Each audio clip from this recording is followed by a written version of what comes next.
Hey-ho! Hello, guys. Welcome to episode 52, and that means it is our 1 year anniversary. Come on. The crowd's going wild. Wait, nope. Hold on. No, do it again. All right, they're going wild. Woo! We're here with Bullet, and we're going wild. Bullet, you gonna clap? No? All right. Again, guys, happy 1 year anniversary. I had done this episode 3 times over, 3 times. I really didn't know what I wanted to do for a 1 year anniversary. I had many ideas, but honestly, this episode came out of nowhere. It actually is Father's Day. It's coming out on Tuesday, so 2 days later, but it's still, still in the same frame of, it's still in the area of Father's Day. So we're going to go with that. I hope you all enjoyed this episode. I thank you all for your support and love, and I appreciate it, really. It's Father's Day, and it's a holiday that a lot of people can't appreciate or accept or even want to celebrate because of bad memories. And me and Wayne and I go into some really deep topics, and we talk about some really hard feelings and emotions and pain, and we unravel things, but it all is connected, and I hope you guys take something from it. And like I said, I'm very grateful for everyone who supported this podcast. I'm trying to take this somewhere. I care so much. So you all are, I'm in debt to all of you. I really am, for everyone. Even if you listen to one episode, you listen to 1 minute, one episode, I don't care. Thank you again. And Bullet and I's 1 year anniversary is coming up. Huh, big guy? No noise? So you want to make noise when I'm half asleep or trying to get up for work, but you don't want to make noise for the audience. They love you, Bullet. They love you because you're so sweet. You're so sweet boys. And you want to purr for the crowd? Okay. Why you sounding like a mouse? Okay, he's just rubbing against the mic. He's not interested in you guys right now.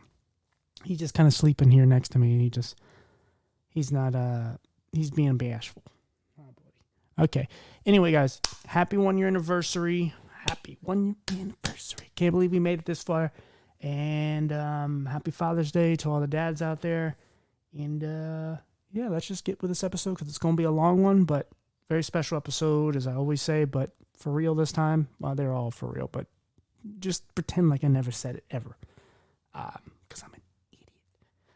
Anyway, happy Father's Day, guys. I don't even know how to get to this. I'm terrible at transitioning to the next thing. Anyway, guys, welcome our next guest. Okay, guys, so we're here with another guest. So this one, we found each other, I believe, on Facebook, and we've been talking back and forth. We had another date set up that I didn't tell him, that we actually both forgot about. And I got to know him a little bit more the other day, and he had an idea, being a father and Father's Day, which is actually, as we're recording this, is today. And he had an idea. He ran it by me, and I really liked it. And I thought it had a nice message in it. And I've talked about some of my past history with father figures and my father in my life. And of course, he has some stuff on homelessness and stuff that I've also delved into. So why don't you tell us your name and a little about yourself? I'm Wayne Shipman. I usually have to spell it. It's Shipman. I've had some fun with that through the years. But yeah, today is Father's Day, and at least for me, it's not a bad thing anymore. I've through the years, this was the holiday of the year that was the most difficult to deal with. Before I was homeless, while I was homeless, and after I got back on my feet. Through the years, I'm 53 years old now, and I think I've got three adult children, and they're all close to 30 years old, and we have 6 grandchildren all together in the families across America. Obviously I don't live with any of them or whatever, and product of divorce, and but I got 6 grandbabies now, and it's kind of scary. They're coming into the world just around the COVID area, And this has changed things, TJ. Yeah. COVID has changed everything. But for the homeless people, man, COVID has really had its effects on the homeless communities far and wide, and most of us can't possibly imagine, really what they're going through.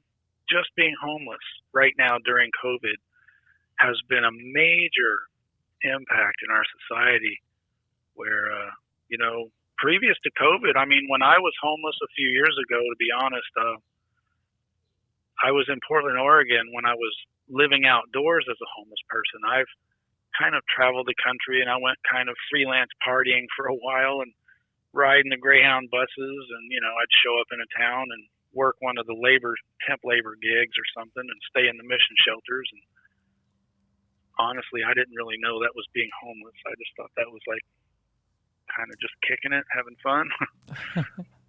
And but I was real deal homeless in Portland, Oregon, even to the extent that I lived out in a tent out in a little patch of woods just outside of town there.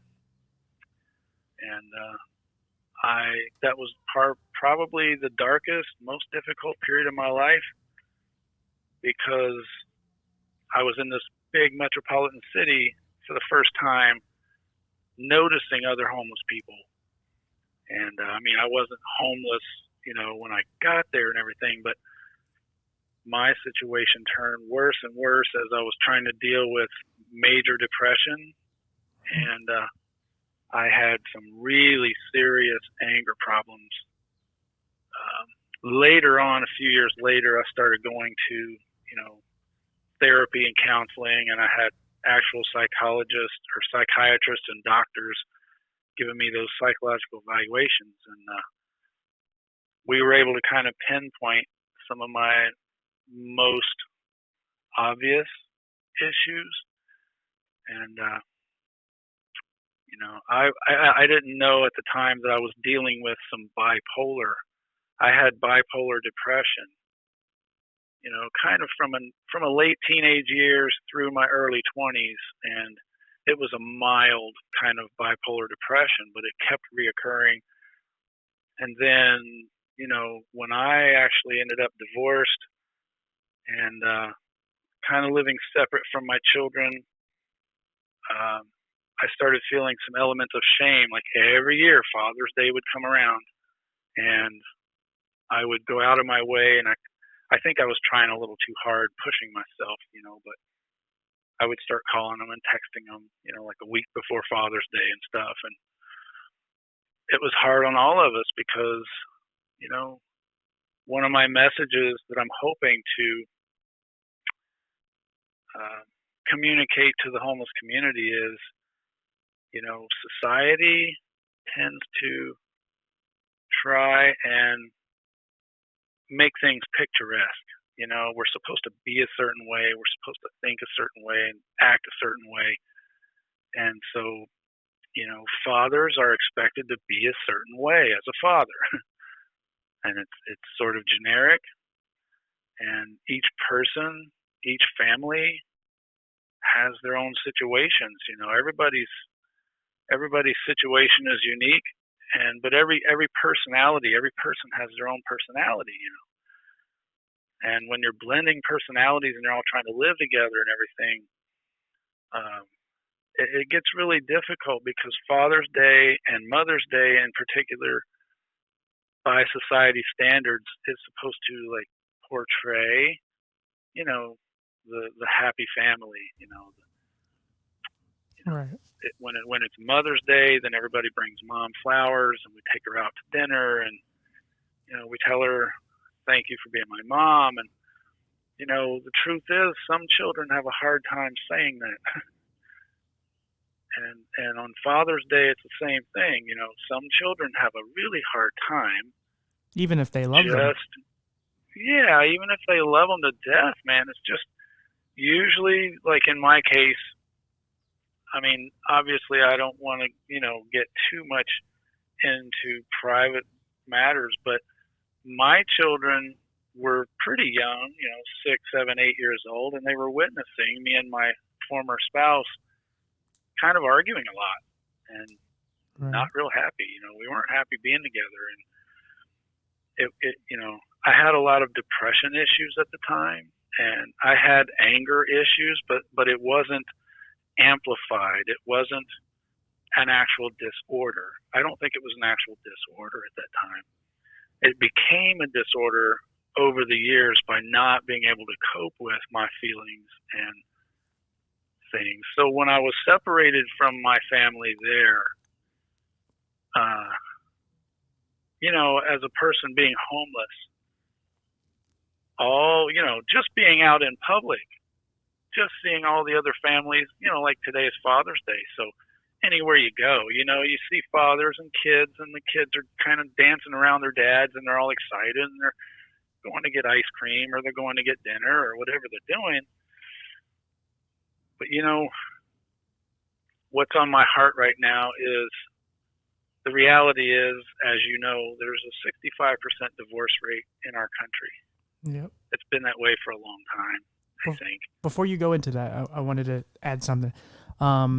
You were talking about just arguing in front of your kids, and just bringing that back to my story quickly. Like, my mom and dad, they got a divorce. I don't know, when I was like 5. I was 4 actually, because I remember I was in Philly when I was 5. But about 4.5, I wasn't too long out of the hospital, and they're just arguing, and my dad's coming home late, and my mom has just had it, and they're both just arguing constantly in front of me, and I'm like picking sides and all that, and Yeah. you don't realize how much that has effect on them, because I'm 4.5, so my brain isn't all there, but I know enough, and all I really wanted was a happy family. And then they fell apart, and of course I went back and forth for a while, dad on the weekends, mom during the week, and then it got to the point where it was just there was times my dad would be too drunk, and and I just started picking sides, and I really wanted to be with my mother because she sacrificed so much for me when I was sick. And but there was a part of me that really hurt when I told my dad no, because then the rest of his side of the family went their way, and they kind of just did what he did. And so that I lost that. And again, I'm not blaming anyone. It is what everybody plays a part in this. Sure. And then my sister's dad came into my life, and I loved him, and that fell apart, and I saw the destruction of that, and that actually went on longer because I was only 4, but when he was out of the household, I was probably around 13, maybe around 16, somewhere around there. Oh, yeah. So he was around even longer. So I saw the destruction of that family, and I saw what it did to my sister, and it stuff like that doesn't really get talked about a whole lot, because it's just like you don't really know as a parent. I don't have any kids, so I don't know what that's like, but I know what it's like to be the kid. Yes. And it can be very destructive, because you grow up in this household, and you're brought in this world by these two people that you care about more than anything, or at least most kids do, at least at some point in their life. And then it breaks up, and then you get old enough. Like in my case, I get old enough, and now I'm like, okay, obviously I completely favor my mother, but there's still always this like love and care for my father. And then I see now he's older and he's sickly, and and I'm trying to make amends the best way I can, even though it's not really mostly my fault here, but I'm trying to fix it. And it's like, that's why I think this topic is so good, because it's one of those where it's just like, it brings stuff up for me too, because I'm just like, I'm kind of, you and I are kind of on the opposite spectrum of it. I'm the kid in this situation, and you're the father. Yeah. So yeah, I'm sorry. I was just kind of throwing my own thing here, but yeah, as you were saying. Hey, man, it's a universal, hearing you say that, I came from an extremely violent, busted up kind of family background. And when it was my turn to be out here, to be honest with you, I had to start when I was 18 years old, leaving the house. I had to start there and really figure out what the world is about. And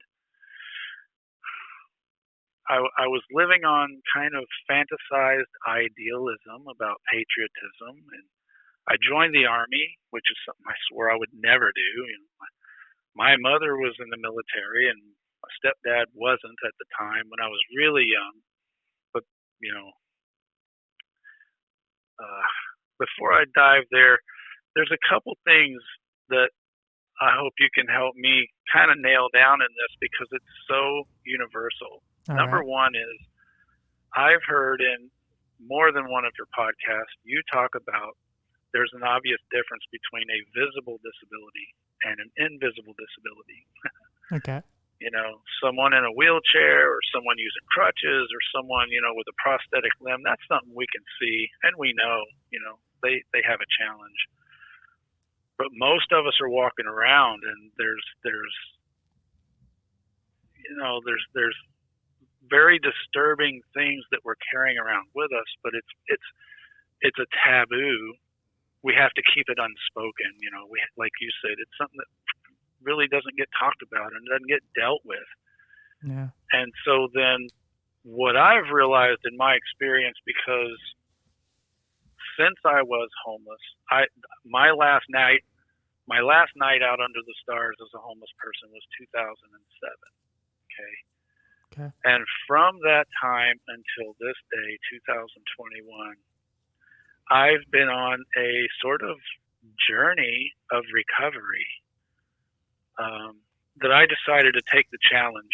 I challenged myself to go on this journey, and it's turned into something where I've had to go back in time and literally open up those wounds and memories and deal with them, Right. mostly privately.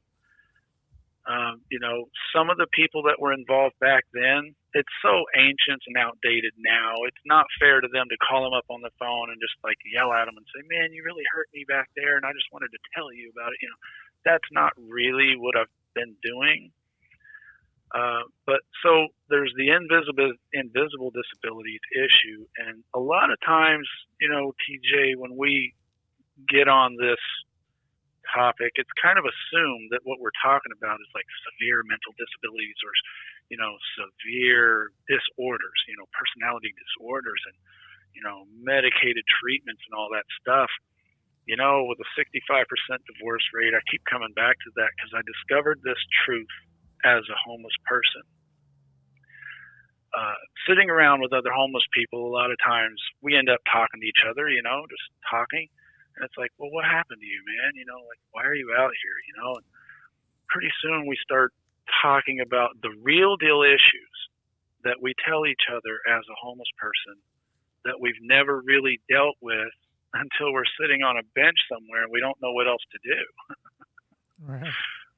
And that's sort of it's a bad thing, but that's what they say. You have to hit rock bottom, Yeah. right? And I think most people would consider homeless being rock bottom. That rock bottom, yeah. And but some people experience homeless, and it's a temporary transition. It's just real quick. They're out there and they're sleeping in their car or something, and then their car gets towed away, or whatever, and they're homeless. Well, then if they don't have these issues that I'm talking about carrying around serious unresolved issues, that turn into like guilt and shame and a really serious depression that even medications don't seem to fix. It kind of numbs the pain. And like with me, with my anger issues, the medication treatments that they were, experimenting with for a while, they were helping to kind of manage what they called my the brain chemistry. When you have a bipolar kind of issue, it's not just a trigger into depression. My brain actually filters things in a way that puts me into depression, and then I have to work myself out of it deliberately. And that's what bipolar anger does. I get triggered, not necessarily now, but before I knew what it was, before I had any skills of dealing with it, managing it, sensing it when it was coming, when I was going to be triggered. I knew I had to figure this stuff out. Well, before that, my children would see me walk in, set my keys down, kind of come down, sit down at the table and hang out. And, my wife would walk by and she would just kind of look at me sarcastic or whatever. The kids didn't even notice what was going on, but there's a history there with me and my spouse. So she would trigger me.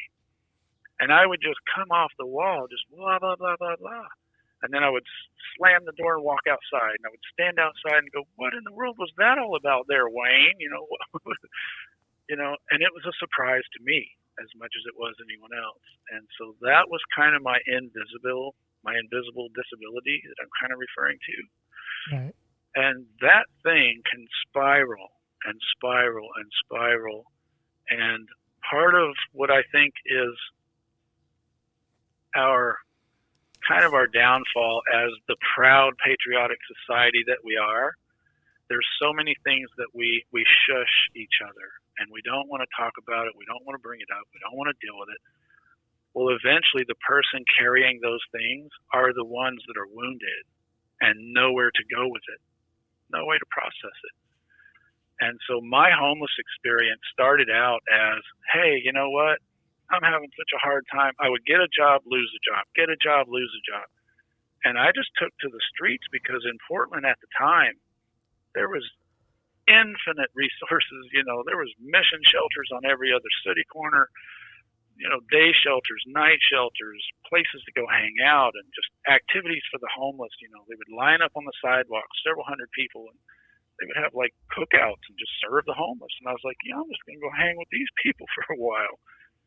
Well, I got stuck out there, to be honest. I got stuck. I went out for the summer, just kind of hung out and partied with everybody, and I was big into smoking pot back then.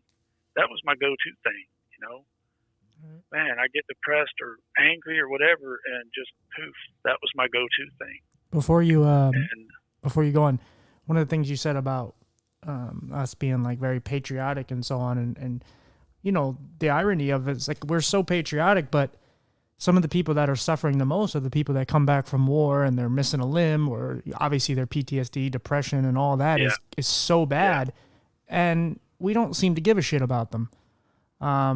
Yes, there are causes and so on, but everyone's like, oh, we care so much about them, but it's almost like when they come back, we don't have any use for them. It's like, oh yeah, well now they're disabled, so now they're not our heroes because they didn't go in it looking, they didn't come out looking, or they didn't go out the same way they came in.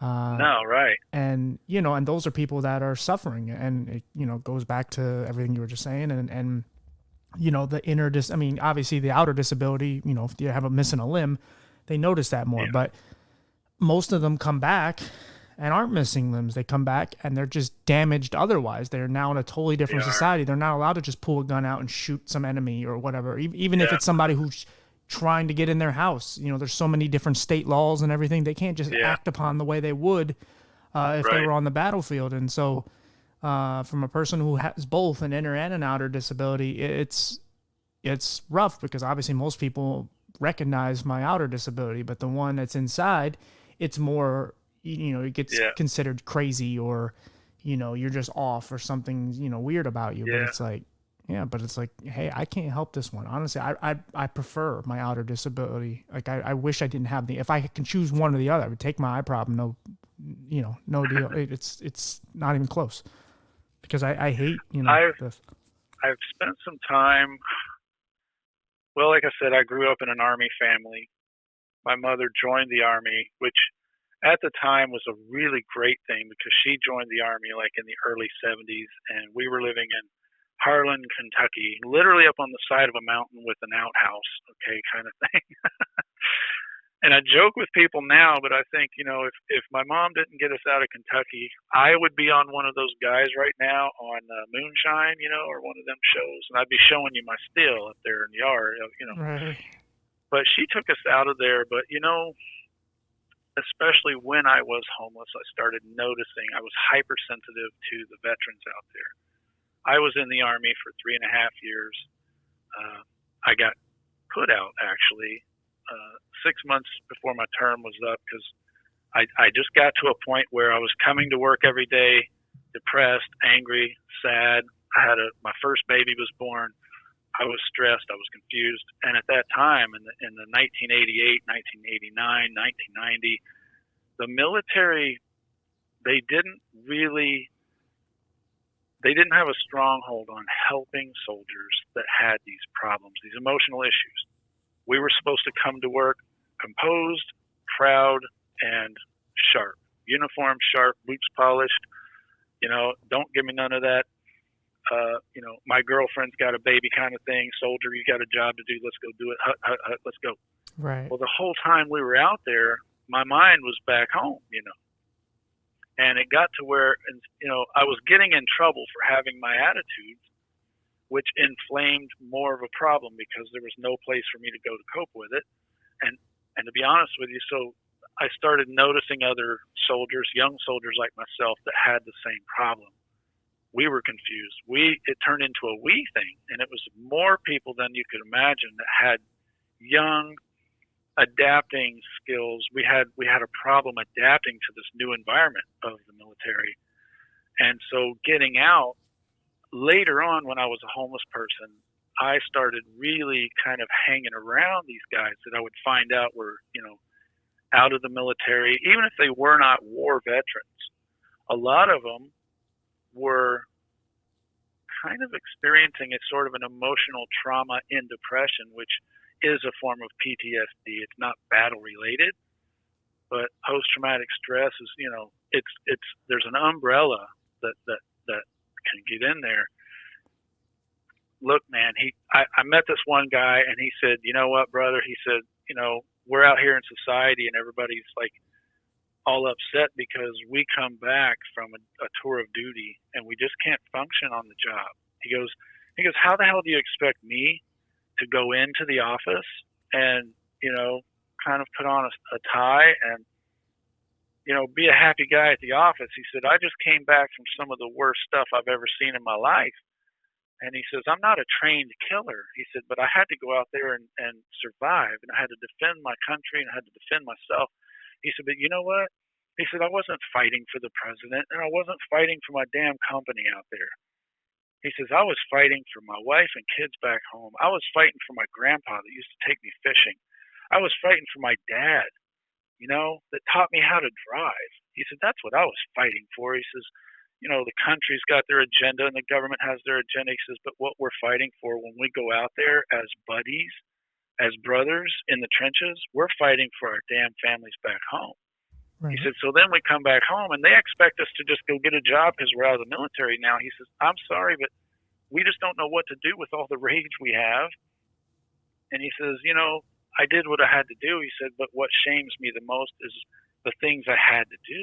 He said, it wasn't necessarily the things that I saw that gave me this trauma. He said, I'm ashamed of myself because before I went in the military, I would have never done any of that stuff, Right. But he says more veterans come back, and there's just not like you said, there's not a system to catch them when they come back. And it's kind of like we just don't know what to do with them. And the old military mind was, hey, snap it up, soldier. You joined the Army, you joined the military, you knew what you were getting into. Well, kind of I didn't. Right. But other than that, we just didn't know how to adjust back into what psychiatrists and everybody calls normalcy, Right, but our normalcy is so different, too, because we celebrate you guys going over there and killing and destroying and doing all these things. And again, what you guys do is brave and so on, but if someone did that to us, we would condemn them and say, this is terrible. So, so we're sending you guys on missions to do terrible things to other people, regardless if it's right or wrong, or they're the enemy or we're the enemy. We don't even care. We just look at it like we want to win, you lose. We treat it just like we treat sports. And it's America not sport. Must win. Yeah, we're talking about people. We're talking about hundreds to thousands of people's lives and their their civilization just being destroyed. We're just going through people's towns and destroying, kids can get killed and, innocent women and elderly can get killed. And it doesn't matter as long as we, complete a mission. And again, there's plenty of good that gets done and so on. But this is the reason why a lot of these guys come back, because now they have to live with the fact that maybe a kid got, destroyed in a drone strike. And it's like, but they got some crazy guy from Al-Qaeda. And it's like, yeah, we got this top ISIS guy, but we also killed 6 kids or whatever, Well, they also see down at the end of their barrels, and I don't really want to get off track here. And just right. I know, we can get off this quick. But one thing they see while they're looking through their scope is children on the other side with rifles aiming back at them, and they're looking at children that are the same age of their kids back at home playing soccer. Right, right. 12, 13, 14, 16 years old, and they're looking across the field at kids who are basically raised up to be military soldiers, But right. The trauma of dealing with things, especially on Father's Day, one thing I've come to realize, TJ, is shame and disgrace is very real. Right. Depression, anxiety, bipolar. I mean, all of these things that we can put a label on. First of all, society must come to a place where we just agree with each other. These are very real. Right. Well, I think whether you're a veteran or just a homeless guy, these things are very real. Right. No, that's why I think it's very parallel, because even though, we don't want to go too off topic with it, but it is a way of how a person can be so messed up from one situation, how you could become you or I, more so you in this situation because you actually served. But, it's just one obstacle, or it's just one situation of how you could become screwed up and have mental health and have one of these invisible disabilities. But there's so many other ways. But a lot of times, even when we say PTSD, we always refer to soldiers. But there's many forms of PTSD. If you get raped, there's PTSD in that. There's PTSD. I'm sure there's PTSD from just being homeless. There's PTSD from so many different things. So it is applicable because it's just one incident. But home fires, car accidents, there's boating accidents. I mean, people come out of there wounded emotionally. But I started back in 2005, is when I really became homeless, living outdoors. And people started saying, hey, man, what are you going to do this winter? And I'm like, winter? It's 4th of July. I ain't care about the winter. And they're like, dude, winter's coming. Like, you need to get ready for winter, because if you're going to be homeless in the winter, it's very different. And I was like, yeah, okay, whatever. I'll just go get a job, Well, I started that, trying to go get a job. And, it's real tough. One thing we don't give the homeless credit for is just being willing to get up in the morning, wherever they sleep, even if it's, in a dorm or in a shelter or behind the bushes, they're willing to get up every day, comb their hair, come back out, and be seen. Yeah. Knowing that everyone's looking at them and they know that they're homeless, they're still willing to come out and keep trying and keep trying and keep trying. And that's where I started really wanting to advocate for them. So while I was homeless, I sort of made myself a proclaimed advocate, And so I started trying to go to some of the public meetings and things. It's really easy for the public. Anybody in public can go to certain events that are set up, like city hall meetings. There's meetings going on all the time that people don't attend. So then when City Hall gets together and they say, we got enough budget to do this, this, or this. We got 3 choices, and we need to know where to put these funds. And 4 people show up, Well, my vote is this and that and the other thing. Right. And I saw from the inside how when people don't really get involved and they don't participate in some way, I don't mean that they all have to go out, giving, sack lunches and all of that stuff, but people that do not get involved. It's kind of like, I do not want to get political here, but people that do not cast a vote, then they're all upset about who's in the office. Right.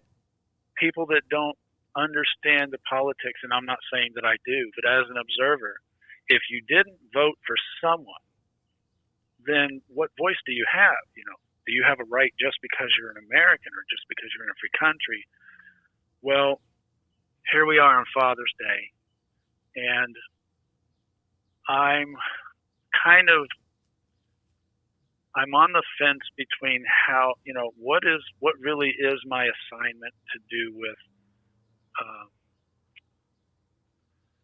I want to have a website. I want to do podcasting. I want to do something. I want to go to the homeless missions. I want to serve food. I want to do something for the homeless, because I'm not homeless anymore.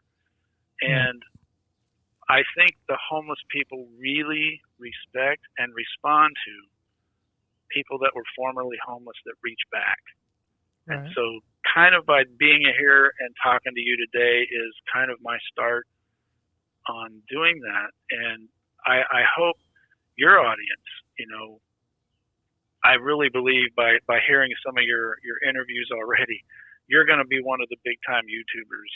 It's not going to take you very long to get a really amazing audience, and it's important to lay out certain things, and one of those things that I don't want to be missed by people that hear us, the invisible disabilities that we live with, or the invisible wounds that we carry around, are very real. Right. We don't even People know they're there tend half to. the time. Oh yeah, you can't. I've got a scar on the left side of my face. It's huge. When I was younger, I ran into a piece of playground equipment. I was running a football, dude, and I was looking backwards. This guy was almost catching me. I think back then we called it smear the queer. Of course. There really wasn't any rules. You get the ball, you run. You try to get a point. I was looking backwards, and they were all pointing. And I was just like, yeah, whatever. And I turned around and looked, and I ran smack into one of the swing sets. Like cut my face open. I got this obvious scar here. Well, I have a lot of scars that I carry around, and unless we start talking about it, you don't know they're there. Yeah. And I've at least come to the point of acceptance and healing, and it's Father's Day, and up until only probably 3 or 4 years ago, Father's Day would send me into a loop of depression that started one day after Mother's Day. I kind of wish we would have Mother's Day and the following weekend was Father's Day. We could crunch it up, get it together, get it done, knock it out. But dude, it's like 6 weeks.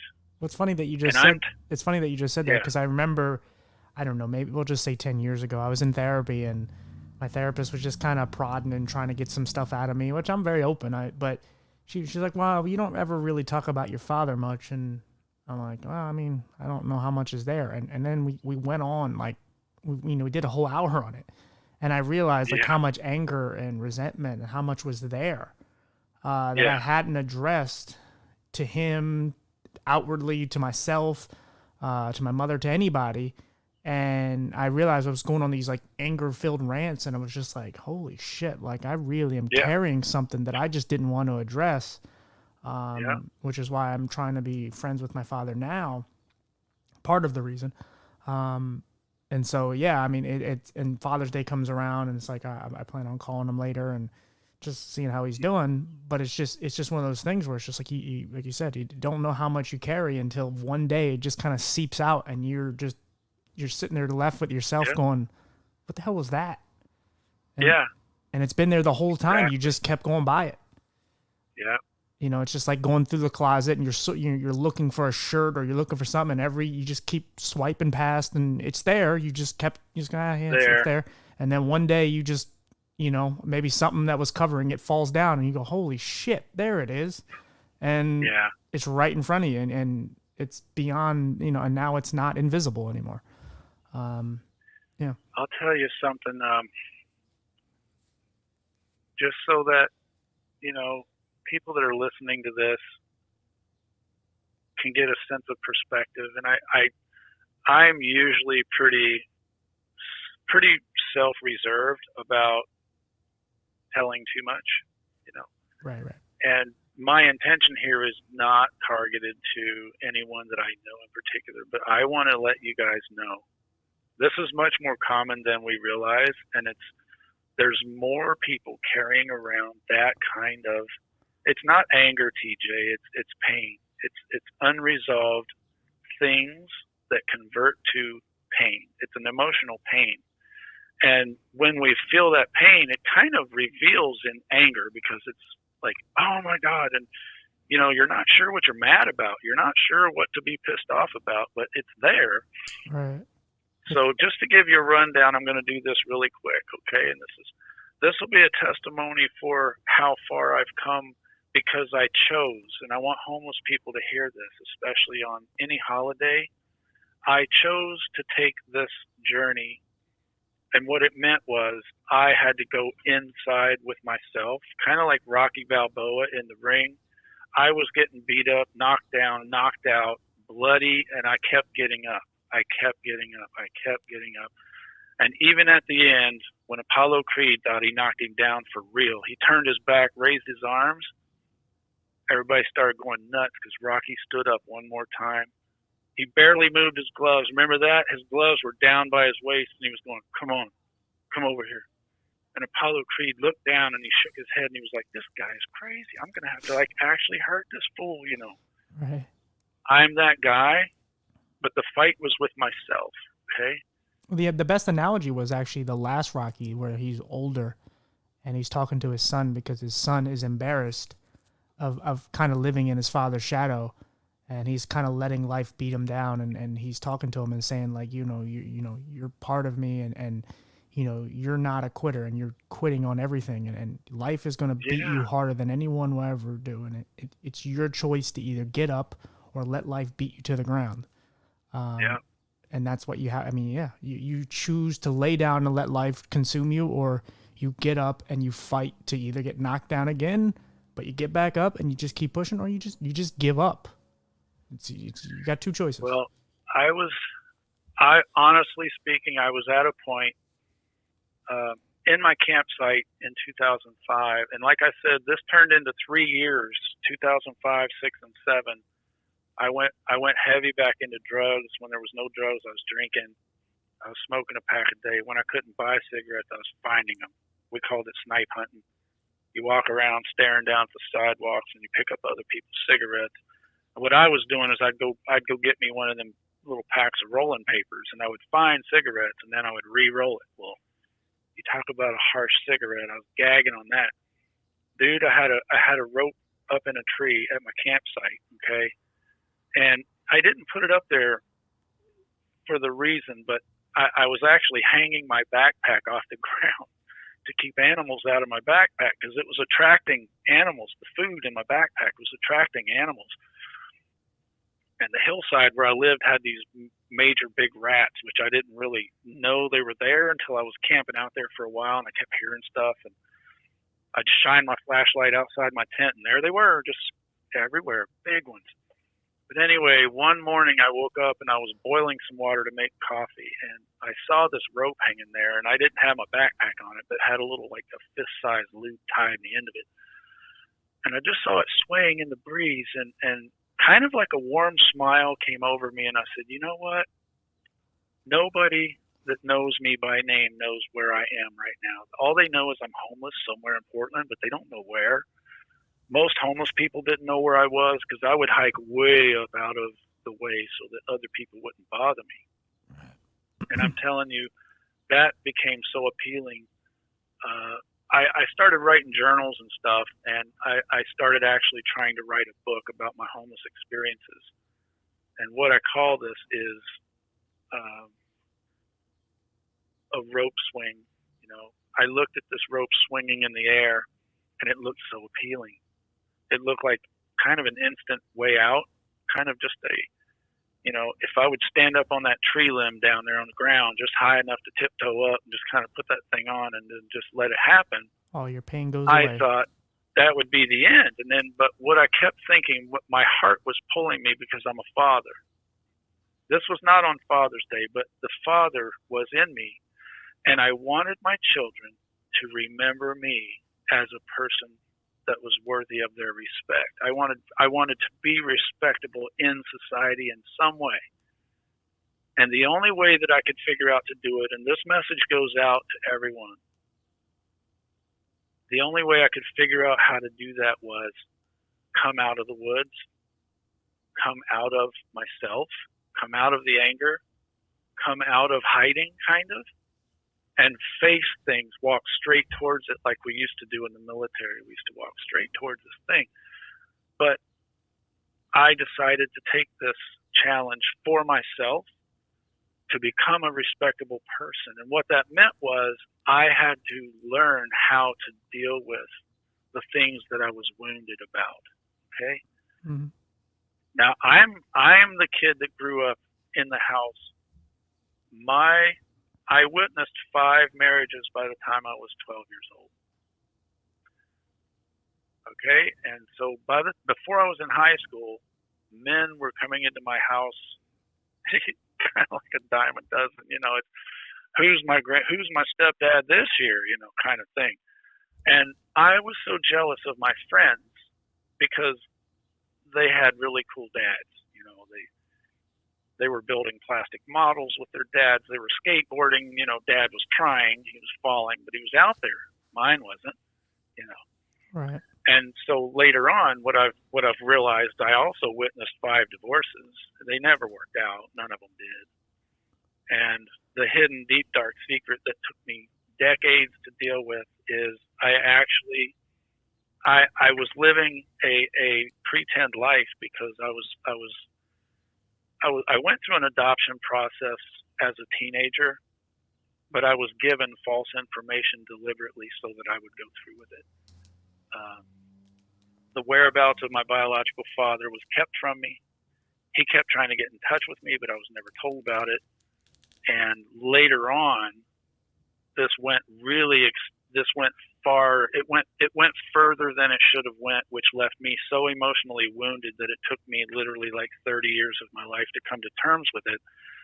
But me and my father were tricked into signing the papers of this adoption so that, my mother would have this fantasy family and her husband at the time would be my dad and all this stuff. Well, I had a sister.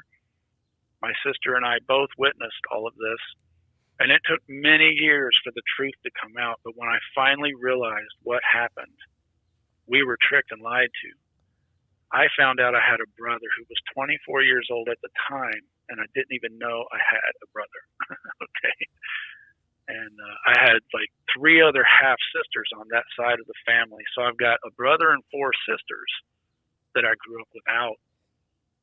And so piecing that back together, I was talking earlier about society says this is how we should be as a family, and as a father, this is how we're supposed to be as a father, and our kids are supposed to be a certain way, and we want them to join the soccer team, and we want them to bring home their report cards, and we want them to go to college. But man, 65% divorce rate in this country, what it means, and I don't know how much longer we have here, but no, you what it take means your time. is 65 out of every 100 families are living separated from each other, okay? Generally, the children are growing up with a man that's not actually their dad, but he has to be the dad. And the father who's out there, regardless if he's doing well or not, he's automatically labeled with some sort of shame, some sort of disgrace by society, saying, well, it must be your fault. You're the man of the house. You're the father. You were in the military. You had all the chance in the world. But now, look, you're not there. They are with him. So Father's Day now belongs to the stepdad, And for me, what angered me so much was the truth was it wasn't really my fault that I wasn't there for my children because this was all between me and my wife. It had nothing to do with parenting. And as a homeless person sitting out in the benches of Portland, Oregon, year after year for Father's Day, I was out there 3 years in a row on Father's Day. And I was daring enough to come up to other dads, just meaning and, with good intention, saying, dude, have you tried to call your kids? Have you sent a message? Have you sent a card? Have you tried getting with them? And it's so hard. There's a barrier there that's so hard to break through because of our own internal shame and guilt that we feel that we're obligated to have. Does that make sense? Like, I feel like I'm supposed to be punished because blah, blah, blah. Yeah. And the truth is, more people are carrying these guilt and shame feelings that are self-imposed. And because of that, they cannot break through other areas of their life.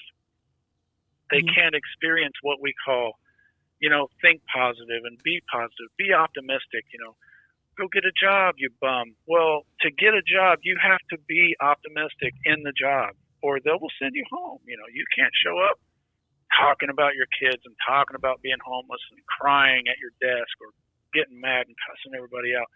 They send you home.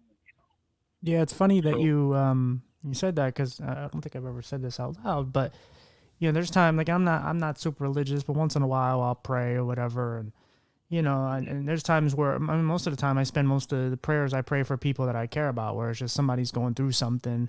I'll pray Yeah, for something they go through, and there's times I'll just say, look, if you want to continue to punish me, don't worry about finding me a nice girlfriend or finding healing my eyes or my mental health. Just yeah, take care of them. I'll yeah. I'll continue to suffer. That's fine. I'll take it. Just they can't take it. Just let them have what they need to have in life. And Yeah. uh, Please bless them. I see them suffering, and please bless them. right. And I've done that for pretty much all my friends. I sit there and I just take it. And I'll say, it'd be nice if I could have this, but if this is something you're working on for me, just take some more time and work something out for them, and I'll be here and whatever. We'll deal with it. I'll tell you what, man. There's growing up. You probably had this experience a little bit. Growing up, we were always going camping or hanging out at night. Chasing lightning bugs and stuff. Right. Right. I'm reminded of some of that now because now I'm a homeowner. By the way, I've come from looking at that rope hanging in the tree as a homeless guy. I decided not to do it. One morning, I finally cut it down. I looked at that rope for like 5 or 6 days, swinging over there. Every night, it was the last thing I'd see when I'd zip up my tent, and the first thing I'd see when I come out. I chose this journey, guys, to get on top of whatever it was. And what you just said was the magic solution. It's where I started taking my eyes off of wanting things to work for me. And even in that sense of, and I'm not trying to be religious, but you get to a point where you become spiritual, you become spiritually aware, and you want things for other people. And that's when healing begins for you. Yeah. When I started seeing the stars in the skies as a young teenager camping outside, I was fascinated. I was like, man, these things have been out there billions of years. Look how big the moon is.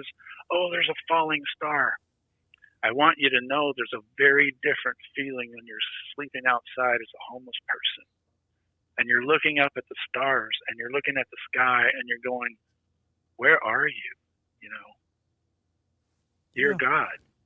Where are you? Like, I'm here. Yeah. You know what's on my heart. You know what I'm feeling. You know what I'm thinking. I want out of this. Yeah. I don't want to be here.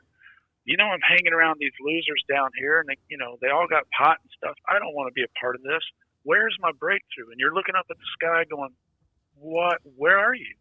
Right, and you're so told quiet. that he loves everyone equally, and you're sitting here starving and living out in the street, and you don't have Yeah. a place to stay, and it's like you see all these people going by you with money and happiness and family, and you're just sitting there suffering, and it's just like it's hard not to internalize Well, it and, yeah. and make it why me, because you are suffering, and again Exactly. but it's also it's also hard to come to terms with what you have done, in a wrong sense, because you're so Yeah. you're at your bottom, you're so low that it's like what else, and I think Well, that's the another. list of things start going through your mind, and you're like, "Am I here because of that?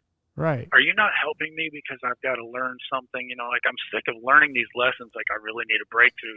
But Right, but that's you're why right, what though. you're doing is noble, because you said you're writing a book, and you're trying to be an advocate for people that are homeless. It's because you were one. You know what it's like to be them. Yes. And Yeah. it's the same thing, like you said with me, like I'm doing the same thing with people with disabilities. They know what it's like to be them. That's another reason why they trust me so much when they come on here, because a lot of them are afraid to Yeah. share their story, and they don't want to say it because it's like, well, Yeah. no one's going to accept me. But it's like they come on here and they Yeah. know I will accept them because I am like them and I can't turn my back on them. And that's what you're doing with them. Exactly. Like you can't turn your back on them because you are them, and they're suffering and you're not anymore. And you got to be grateful for what you do have. Like you have a wife. You found someone who actually accepts you and loves you. And she could have take one look at that big scar on your face and goes, nope, next. But she loves you for who you are. She didn't care about your past and what you've been through. Right. And that's what makes life great. But yeah, if you sit around constantly wondering why me, and again, we all do it. There's nothing wrong with it. It's just how long That's you where sit we in it. start. Yeah. Yeah. That's where we start. That is the starting place. And kind of where I got stuck there is the other message I try to tell people is I got stuck there because there was no more answers. No, there was no chanting whisper that came from the sky and said, all you have to do is, this and that. Then I'll bless you. Nothing came. No answers came. But I did learn, TJ. I did learn. And if I could go out with this message and you guys never heard from me again, this is what is the most important thing for everyone to realize that has these internal invisible disabilities. This is where it is, okay? This is my theory about us as humans. We keep hearing that we are spiritual beings in a human experience. And I'm not religious. I've been there. I've done that. I've had keys to little churches where they give me a key where I can just come in and be there by myself sometimes because that's what I asked for. I've been there. I was the only guy sitting in this little church, little sanctuary, quiet with no lights on, no shoes on, sitting there, socks on the carpet, talking to God. And from there, what I've realized, okay, my anger and my depression about my tricked adoption and my anger and my disgrace about getting kicked out of the Army.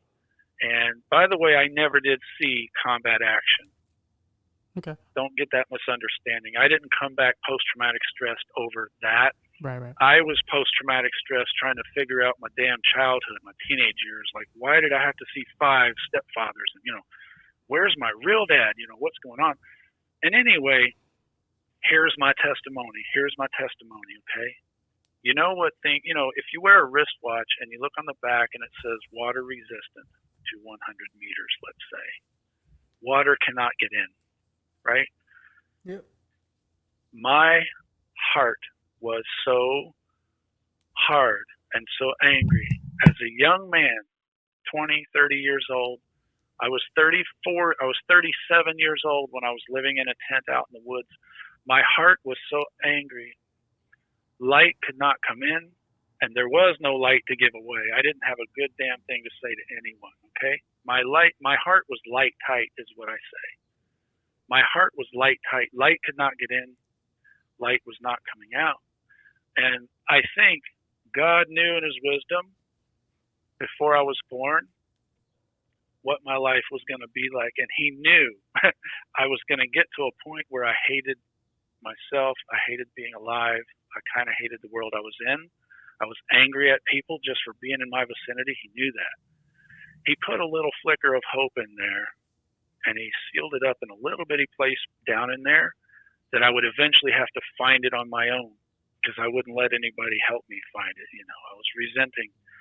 So my testimony is my heart was light tight, but there was a little flicker of light in there.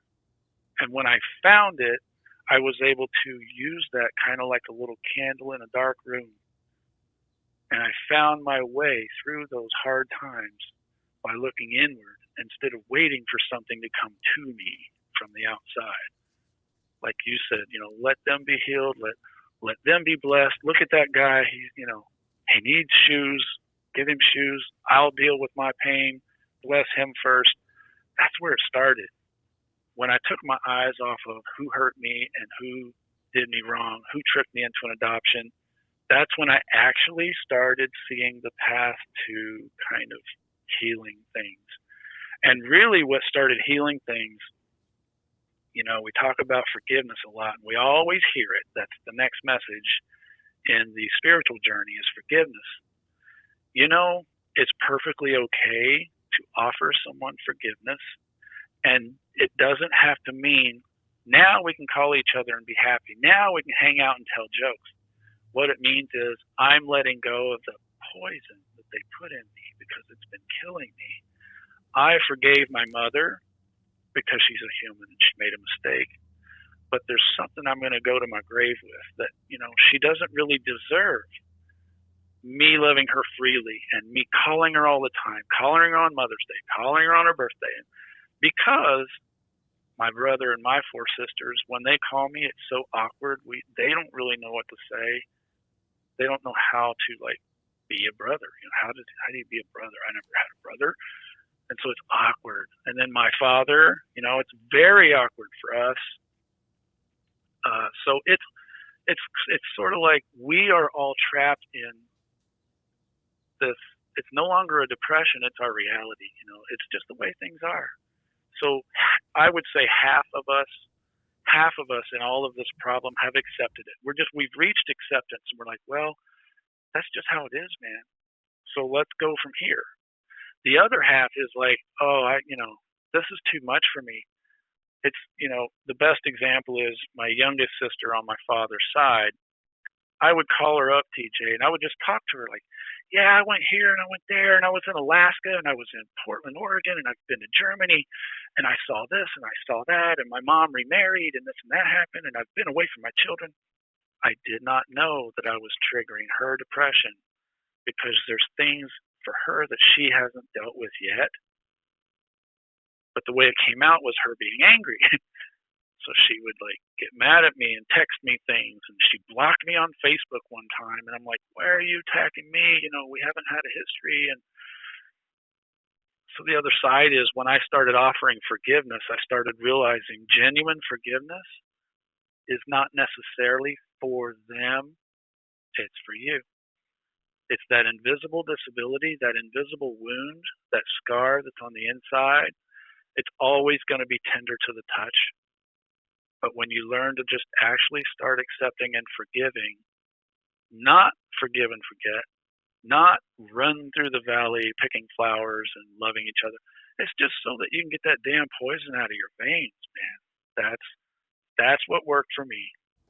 I'm remarried now. My wife is so wonderful because we sort of met each other and we were both struggling with some really hard issues.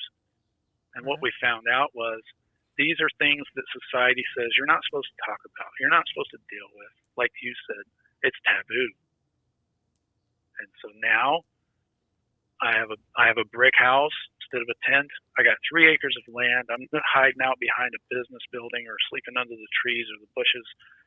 I got 3 acres of land, and it kind of sucks because there's a lot to mow. I got to mow grass now, Right. And I'm a semi-truck driver. I go all over the United States. I'm serious. I go everywhere, and I see homeless people out there. And, the next step is, what do we do for them? Yeah, it's close to then home. there's this,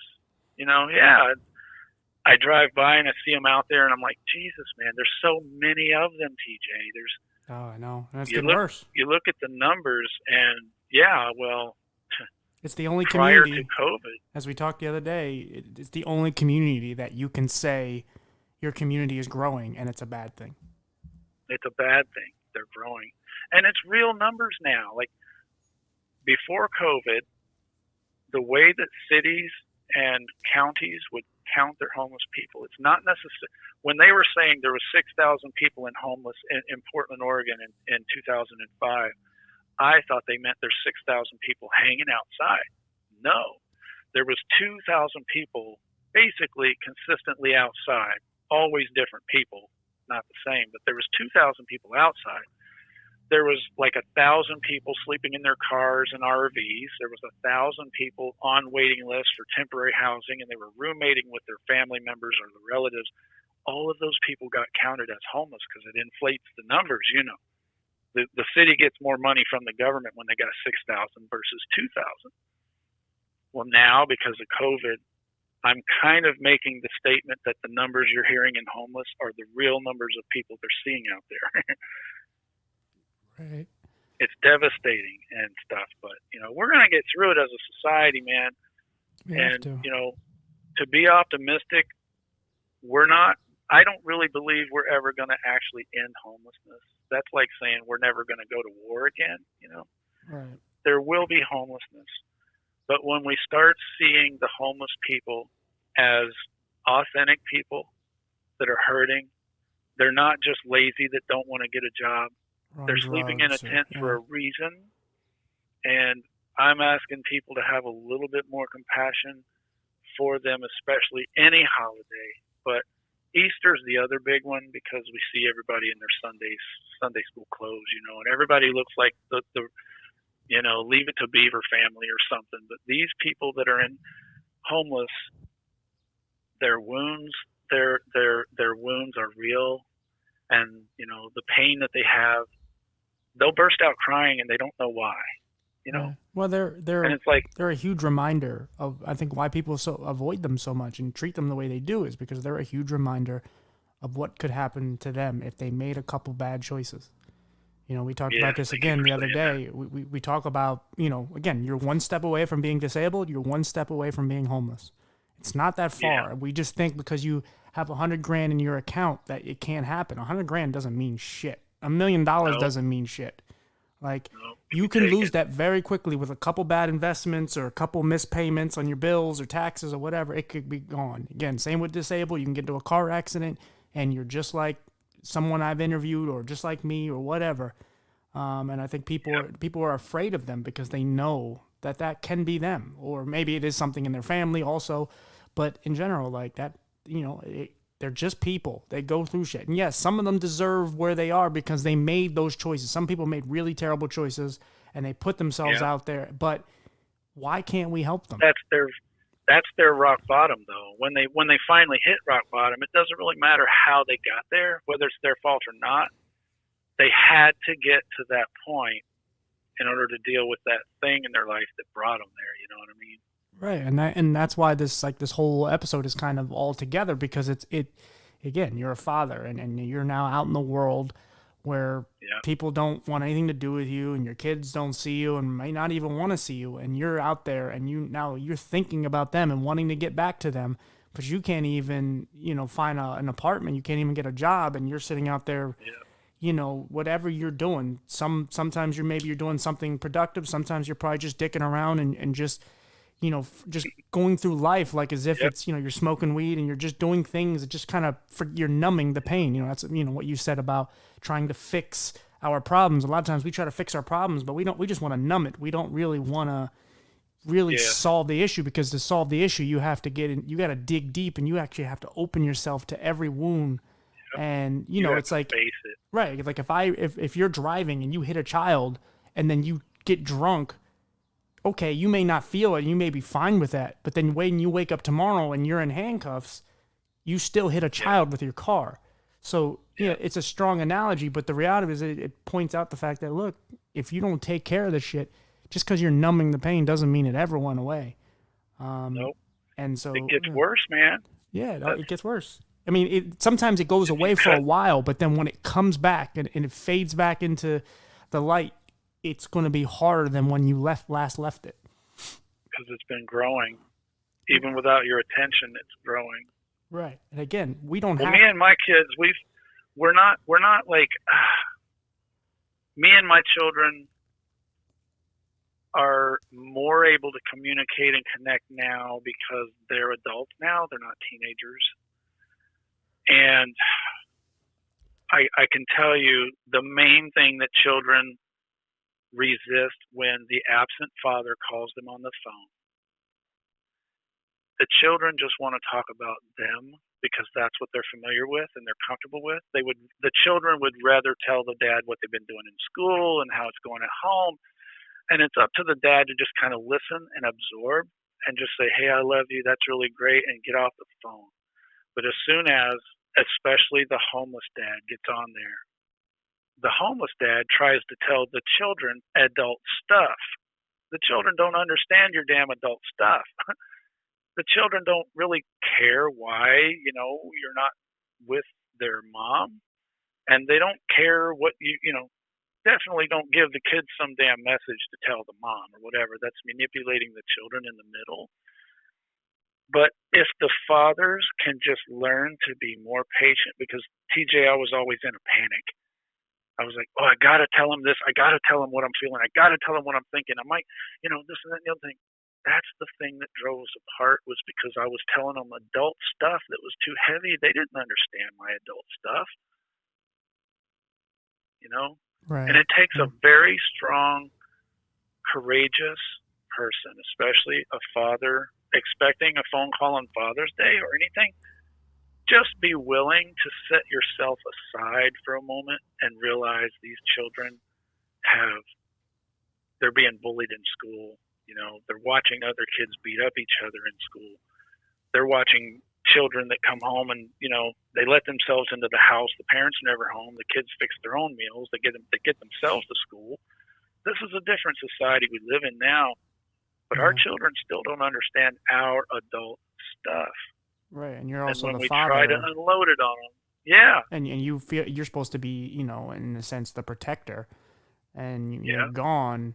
Again, that's the thing. Like there's things where you look at it where, I'm sure sometimes your kids have said things to you, like awful things to you, and there's a part of you that's like fuck you, and then there's another part of you that's like no fuck me, because because there's parts that they don't know and don't understand, and not everything really was your fault. Certain circumstances just got in the way, and then there's a part of it that really is your fault.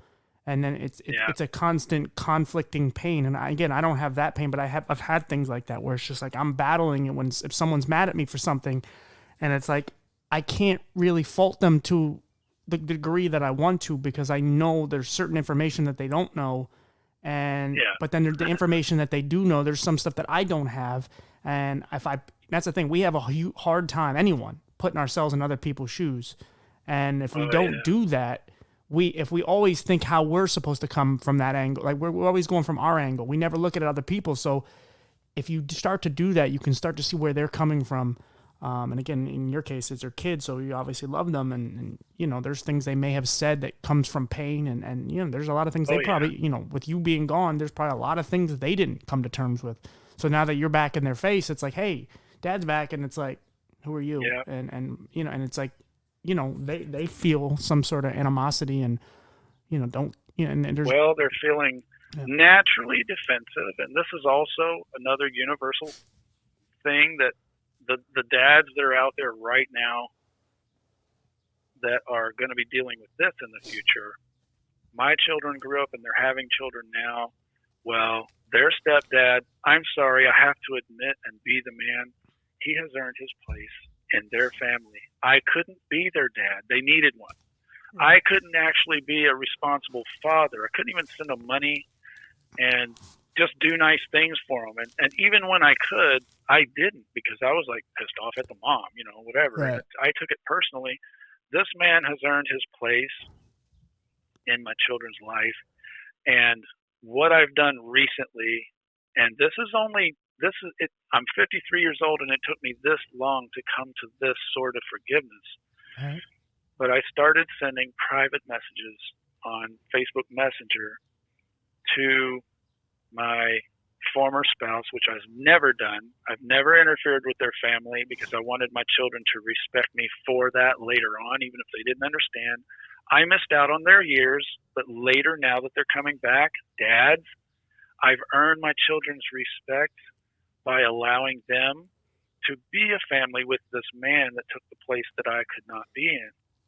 So I sent my former spouse a message, and I said, I totally believe that this man deserves the cards and the candy on Father's Day. He totally deserves to be acknowledged as the father of the family, because when I was out there, TJ, I saw a lot of girls out there as homeless, runaways, and they were pretty quick to give up sex for dope, or give up sex for some guy that's going to take care of them on the streets. They basically become his partner. She'll call him his boyfriend, but if she cuts him off from sex, he'll cut her out, just go get somebody else. Right. They have to find a way to survive, and they trade their body for their survival.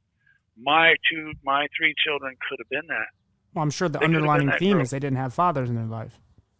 They probably were in foster care. There's a lot of children that run away from foster care. Right. But the thing is, my children didn't grow up having to be out on the street. They had a stable family, and it's because that guy gave it to them. Right. What's your relationship with them now? My relationship with them now? Yeah, kind of. Pretty much, I'm Wayne, and he's Dad, and I'm okay with that. Right. That took some time to adjust. I didn't like that feeling at first because I wanted to earn my way back, and I was always going to be their dad. He could be there, but I'm their dad. I had to go through that. Actually, there's a lot of distance. We are very distant from each other. And I mean, they live in different parts of the country, but even if we were in the same room, there would be a great distance between us because we've missed so much. There's absent memories because we didn't create memories together. So now that we're coming back together, we're not coming back together in relationship as a recovered father. Right. We're coming back in relationship together as I'm Wayne. I've been on a long journey. I used to be homeless. Now I'm a truck driver. Here's some pictures of places I've been, and we're starting there on purpose so that we're people getting to know each other as people. Right. And underneath now, the unspoken thing that we don't have to talk about, they know I'm their dad and I know they're my daughters. Right. It's like but this. I don't have to impose on them and say, yeah, you call me your dad. That's gone. Right. It's kind of like the show I started watching where these people go on this flight and it goes into some turbulence and I haven't finished it, but apparently 5.5 years go by, and for them it was a couple minutes, and they come back and all their family, they're all happy to see them, but a lot of them have had other lives. They've married other people. There's a lot of things that have happened, and they're looking at them like, oh my God, I love you, but I don't love you the same. I found another person, and I have another children, or I have this and this and that. And I thought you were gone. Yeah, I thought you were gone, and it took me a long time, and I waited for you, but you never came, and now you're here, and now I'm trying to pick up the pieces if I even want this to happen again. And that's sort of a perfect analogy. Yeah, it's weird because I just started watching it today, and as you say that, if you want to get weird and spiritual and all that, maybe this interview was meant to happen, because honestly I'm thinking I'm just going to put this one out next episode. Now I just delete the episode I actually had ready because I didn't have anything for Father's Day. I just was going to do my 1 year anniversary, but this actually it applies way more for how I've been feeling. And again, every time, Father's Day is right here, and I plan on calling my father after this interview, before or after we met. I was just going to do it because it's Father's Day, and our relationship's weird, and I'm trying to figure out where I want it to go and what direction, but I still want to make sure he's okay and he's living, and and so there's so many things that kind of are parallel to this. My dad has been, and this is another golden little nugget of someone that has. I'm further along in the path, and I'm trying to send a message back to people that are just starting this journey. Okay. My dad is a very, very simple person, very simple man. He was a meat cutter for 30 years. And to him, that's amazing. He never missed a day of work in his life. He hardly ever, they forced him to take vacations because he was always at work, Very simple man. He didn't finish high school. He doesn't have a philosophy. He's not into religion. He watches reruns of Gunsmoke. That's his life, okay? So the family around him over the years kind of have tiptoed around this topic. Where's Wayne? I wonder where Wayne is. He'd bring it up once in a while. Oh, I wonder what Wayne's doing. And they're like, yeah, we keep hearing his name, but we've never met him. So now, long story short, very forward, now I'm here and I'm back in his life. For about 3 or 4 years, especially on Father's Day, I would call, and it would be about 3 minutes, because there was no dialogue there, because he was so confused and so depressed that I didn't know how to reach him. And I was so confused and depressed, he didn't know how to reach me. We didn't know how to talk to each other. Come on, So what I'm saying is there's a lot of things that went unsaid. Even the family around him, before they go over, they call each other and say, okay, well, don't talk about that thing. Don't bring up Melissa's F on her report card today. Dad don't need to hear that crap. Well, over the years, there's been so much that the family hasn't really included him in. They just go visit Dad. He's watching TV. They go over there to hang out. They check it off their checklist. Then they leave. They go, okay, we finally visited Dad. We got that out of the way. Now let's go to the mall. Well, my dad's been sitting there consumed with confusion because he don't know what's going on with anybody.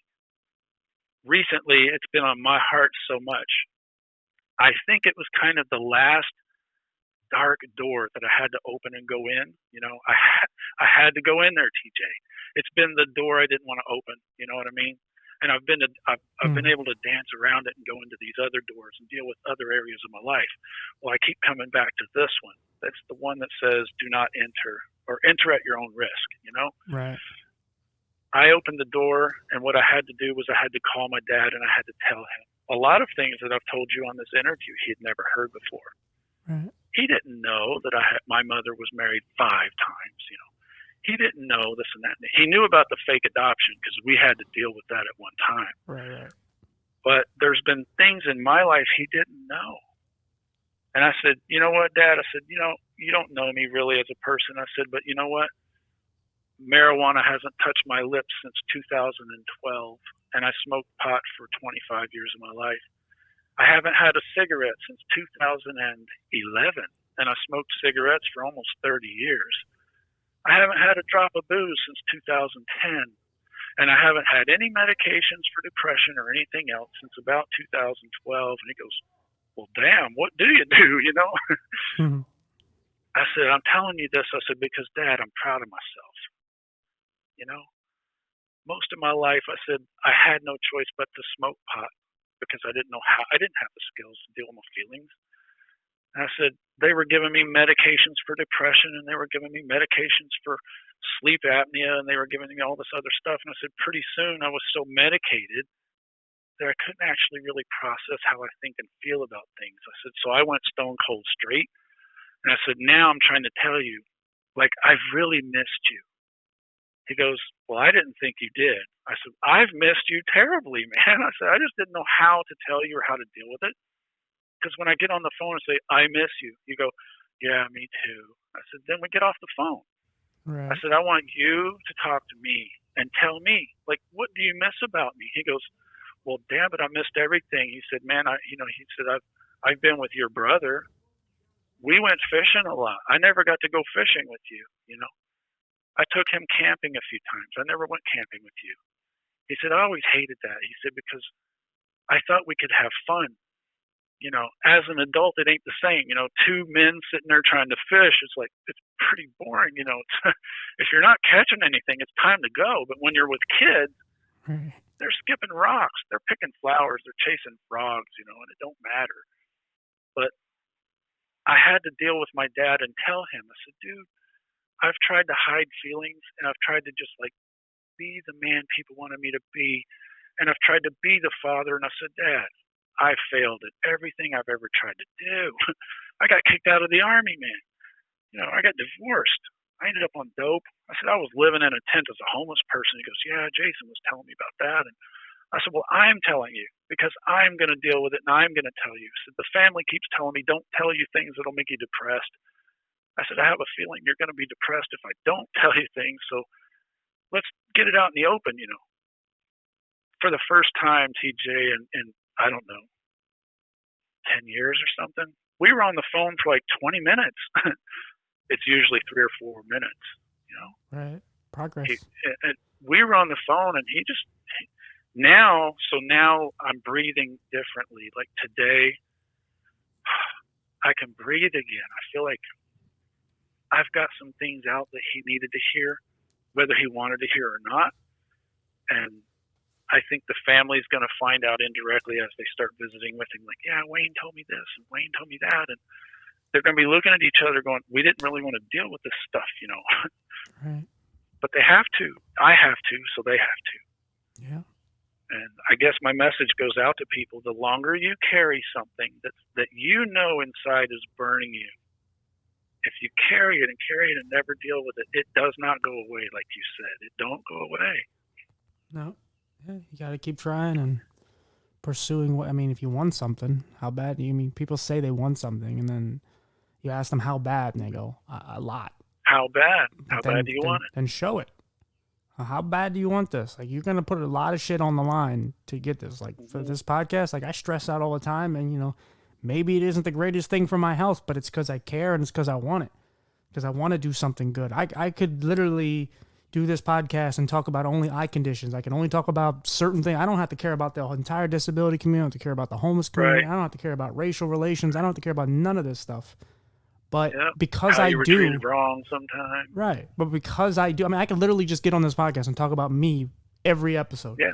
But I don't want to because I don't find any interest in that. I don't care about as much as that. I only share my story so that other people feel comfortable with sharing their own.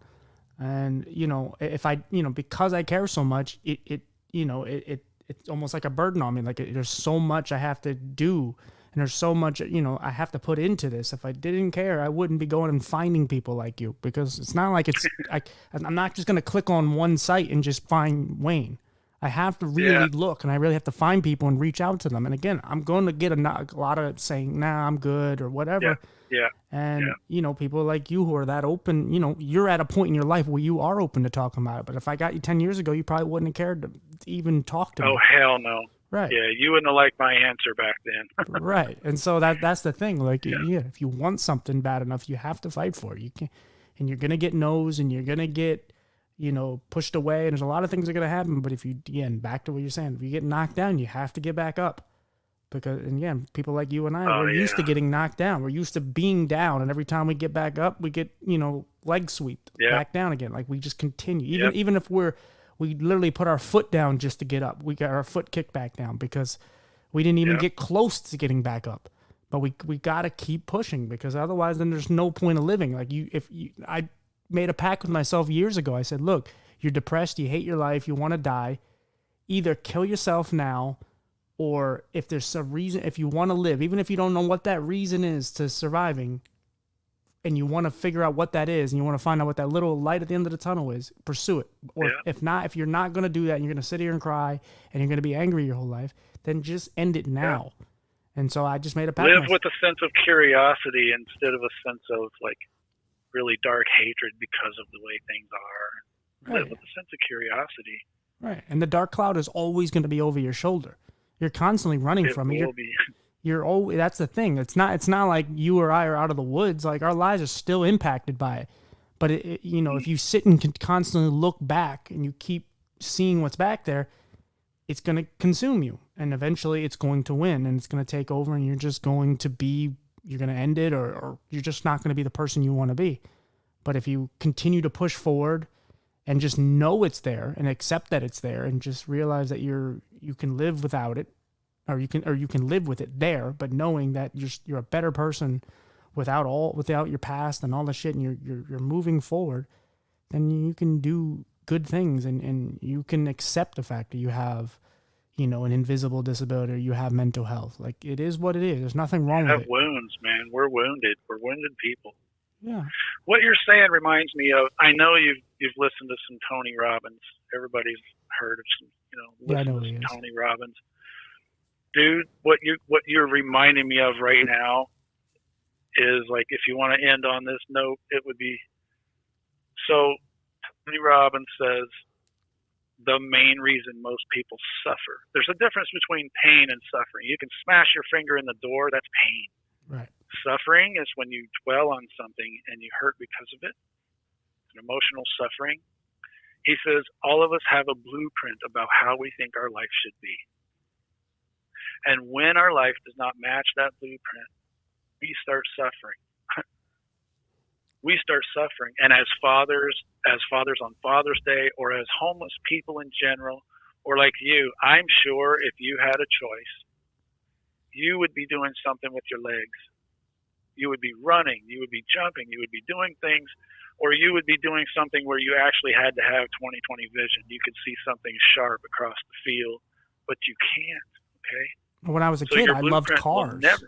Like, I was obsessed with cars. I knew every car by its like emblem or its body shape. And now I could care less about cars because I know I'll never be able to drive. So I didn't know what I wanted to be because I was 4.5. But when I saw cars, I knew I loved them, and I wanted to work with them, on them. I'm gonna have one of those, Right, and it could have been a piece of shit car. Well, it's just I cared about cars, and now it's like cars is the least thing. Like, transportation is the only my problem, but cars is not something I fascinate about. Well, when I was willing, and that's the key message here, until we become willing to change our belief about that blueprint, the suffering will never end. No person, no amount of pot, no amount of pills, no amount of psychotherapy, none of that stuff changed my suffering. It gave me a skill to look in public like I wasn't suffering, and I was able to hold a job longer. But it didn't end my suffering to where I actually experienced what they call joy. It's just a distraction. Like just a joy for being alive. And yeah, my kids don't call me dad. They don't call very much, actually. They love texting. They'll text until your fingers are cramping, but they don't call. Okay? Right. I've had to accept that. I used to hate that. I was like, well, I'm not even going to answer them if they're not an adult enough to talk to me on the phone. That's different generations. Yeah. So my blueprint had to change, dude. And when it did, I'm telling you, Wayne Dyer says,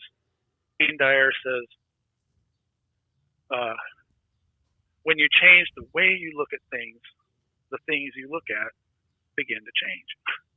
Right. It doesn't. The object doesn't change, but when you change the way you look at it, your blueprint changes, and you're willing to accept the change that you see. Your suffering literally comes to an end, and you start living a life like with curiosity, and come back to some sense of adventure. That's sort of what you're doing by interviewing people. You're doing this. This is a great adventure, and it might be an alternative to what you always thought you'd be doing. But I think you're going to have a major impact in the world, and you're leaving a footprint right now because you have this sense of adventure about it. But you also have like a sense of mission. This is my assignment. This is what I'm wanting to do right now. So you're fully in it. I've heard some of your podcasts. You're fully in it. And I really appreciate you having me on today. I really didn't expect you to give me much time. It's like, oh, okay, let's talk about the Father's Day thing. It's kind of cheeky, but I think we've hammered down some universal things that people suffer because we're human. Yeah.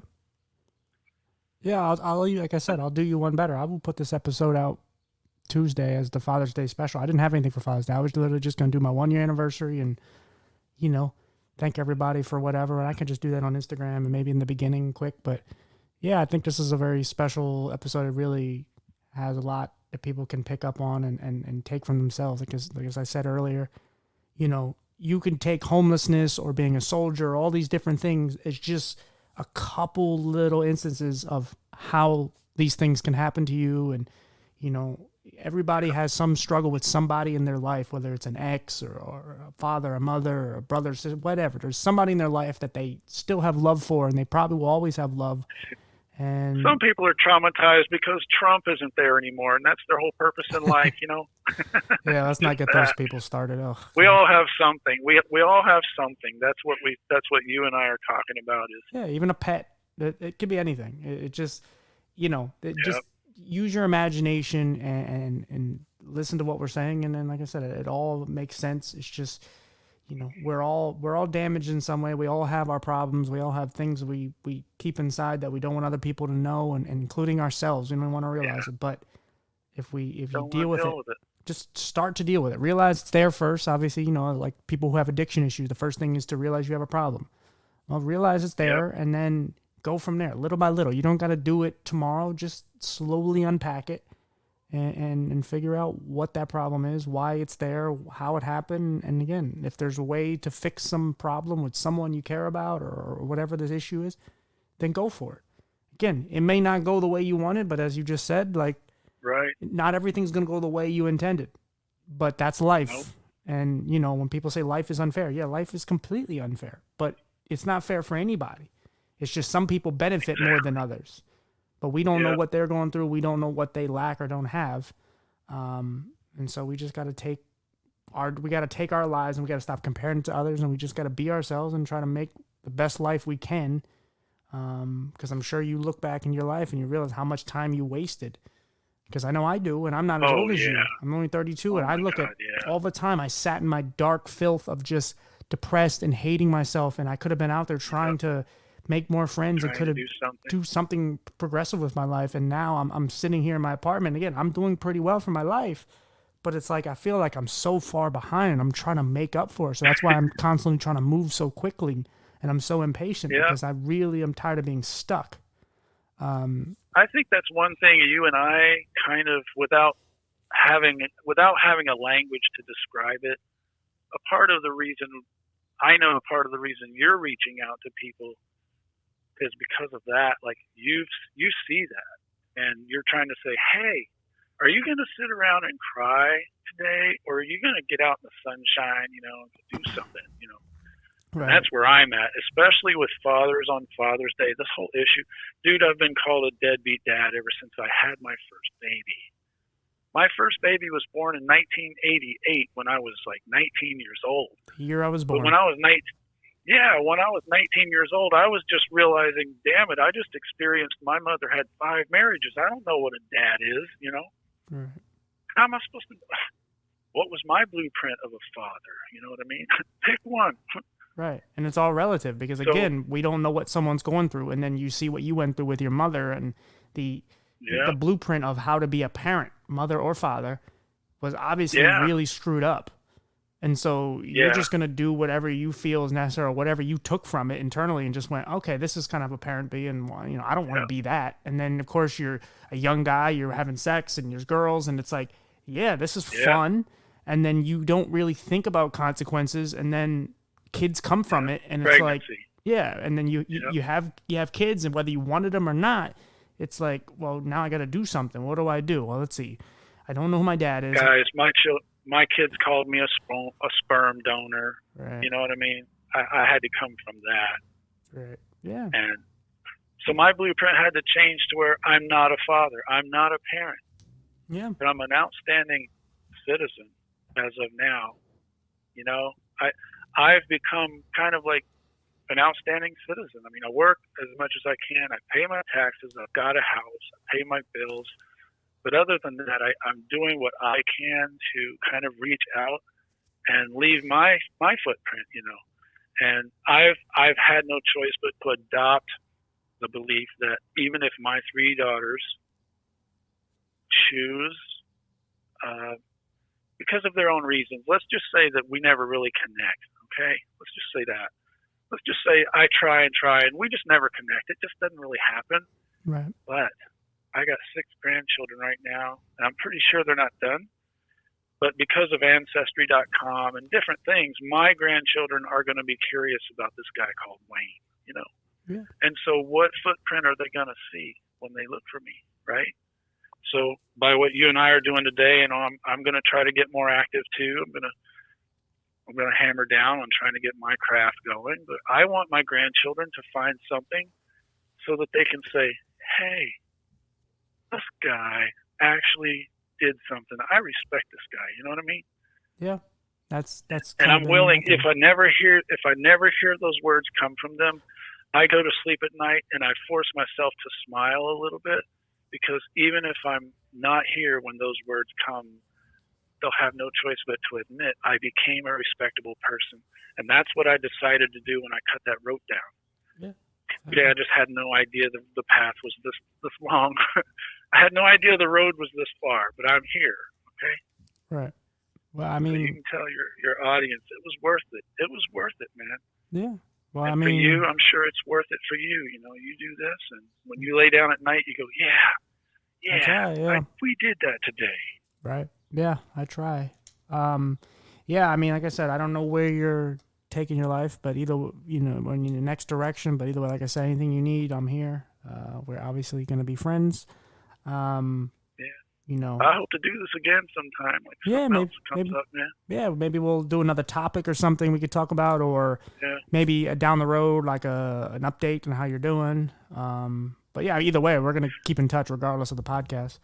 Well, I'm going to start. I'm really hammering down on trying to research on the COVID, how, city governments, the mayors, the chief of police, everybody, every city is now forced to stop and turn around and see the homeless community because they have no choice.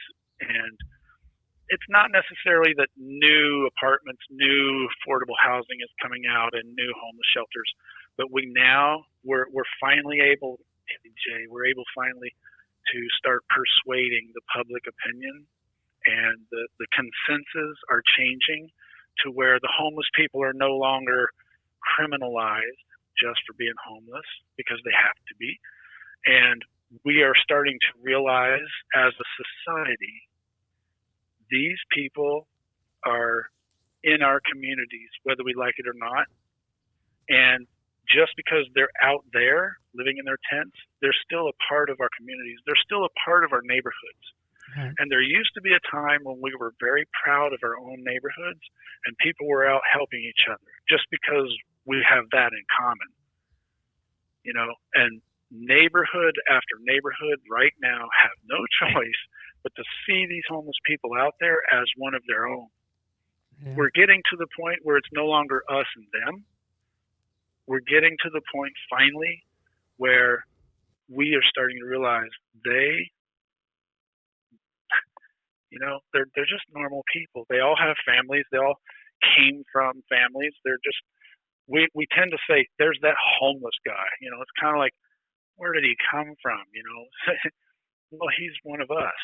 He's in our neighborhood, and you know, sometimes a sack lunch ain't enough. A pair of shoes, a backpack, that's not enough for these people. They need to know that we're accepting them as if they're still a part of our communities. We just haven't figured out how to fix it yet.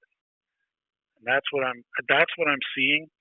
So maybe here pretty soon we can do something, you know, how COVID has been changing how we actually interact with the homeless. And not only that, but people with disabilities, man. I mean, things were shut down, dude. You couldn't go get a haircut. You couldn't get your driver's license. You couldn't go to the freaking library, for crying out loud. I cannot imagine somebody that has a real physical disability and they need something, you know. I know people that need, you know, some kind of back brace or some kind of special neck brace. They couldn't get an appointment to go get it, so they're laying in bed without it. Right. That's what COVID did to us.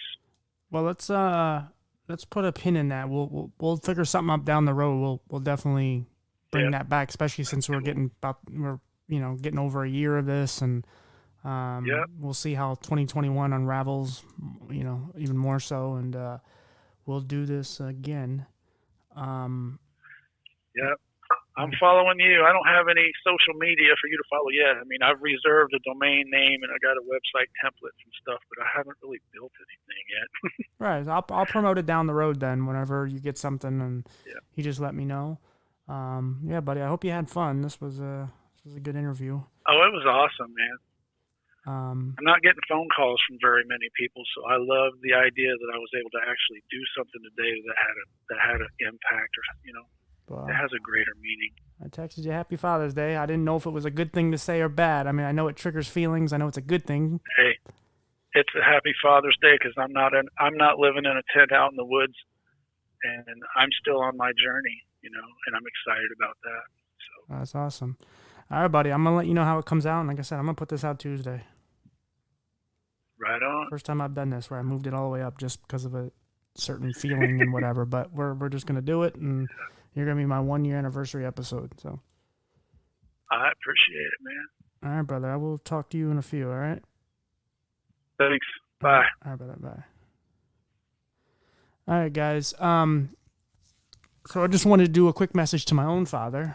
Probably should prepare him before I do this, but so Dad, you know, our relationship's always been a little off, and you know, a lot of stuff I've talked about, a lot of stuff I haven't, you know, our relationship's been very odd, and, you know, certain circumstances, your fault. Some, I can't take too much of a blame because I was a child. But yeah, I mean, there's a lot you played a part in, and, you know, I just wanted to say I do forgive you, and, you know, life goes on, and things happen, and, you know, as I've said, I know you're getting older and constantly have health issues, and, you know, it plays a part in my feeling of always wanting to know if you're all right, and I'm trying to be a better person and just to know you're okay. And, you know, again, our relationship may never be what you want it to be, but it's something, and I'm trying here because I still do care about you, and I still always have love for you. No, I have not. It's maybe the first time I ever admitted that out loud, but I do. And I mean, I haven't neglected it. I do talk to myself, of course, everyone knows this. But I try not to talk to myself too much about my problems because you're just going down a rabbit hole. I know, Bullet. You have problems with your father too, probably, right? No, he's a good boy. Anyway, but yeah, whatever happened. Sucks we can't go back in time and try to fix it, and especially Grandma. I really wish that didn't happen the way it did, and she died and never got to say goodbye. And of course, everyone in the family kind of just followed your lead and didn't want to intervene, and lost a lot of relationships with a lot of people that are our family, and it sucks. But we are where we are. We can't dwell on the past, and so I hope you have a good Father's Day. And like I said, I will always have love for you, and I hope nothing but the best. And maybe at some point we can, meet up and, try something else out, try something new. Anyway, thank you to my father. Thank you to Wayne. Hopefully him and his children figure some sort of middle ground and they can fix their problems. And I really do hope for the best. This was a very powerful episode, and I hope you guys take something from it. Again, happy 1 year anniversary, and I will see you guys in the next episode. All right, guys. See you later.